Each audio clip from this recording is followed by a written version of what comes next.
how can we include Windows 10 extended support devices in your Intune patching compliance report? This is one of the most common question I have received from viewers.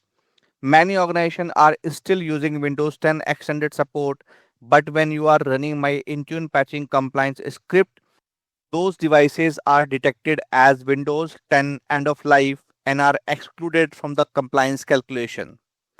Based on your request, I decided to create this quick video to show you the fix. In this video, I will show you how to include Windows 10 extended support devices in my patching compliance report by just changing one line in the existing script. There is no need to rewrite the script and make any major modification. So if you are using Windows 10 ESU and want these devices included in your patching compliance report, this video is for you. Hello everyone, my name is Pandey, and if you are new to this channel and enjoying the Microsoft Intune, Windows management and PowerShell automation content, please like the video, subscribe to the channel and click the notification bell so you never miss future videos. Now let's get started. So right now I am on my client machine and let's see how we can include Windows 10 EOL devices in patching compliance calculation. So for demo purpose, I am going to use the script associated with this video, but I already created multiple videos and show how you can generate the patching compliance using the automated way as well as based on the specific group. You can download any script and then you can modify the same thing on those scripts. So let me go to the more option and then I will download the script. Now script is now downloaded. Let me open the PowerShell as an administrator. And in this script, first of all, you have to make sure that your version is 6.0 or above.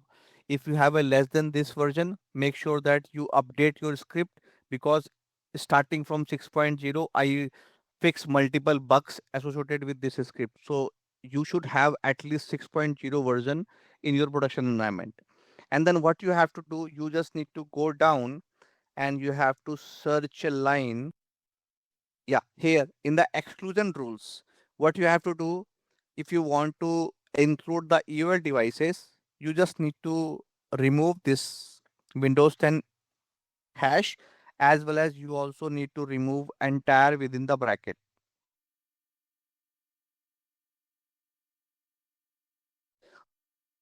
So that's all you have to do. Make sure that you have nothing in the inverted comma as well as nothing in the bracket. And then you have to just save the script and then let me quickly go to up and let me quickly update the device list and let me select all and then the script.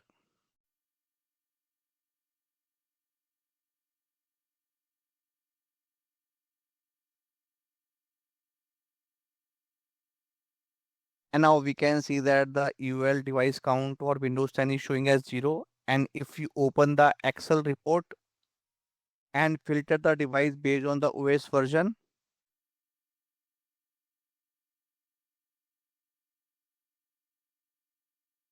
now we can see that the Windows 10 is now removed from the exclusions and they are now on different exclusions because they are offline or their joint type is not supported. So that's all I want to show you in this video and let me know in the comment section if you still have any questions and I will see you soon in my next video.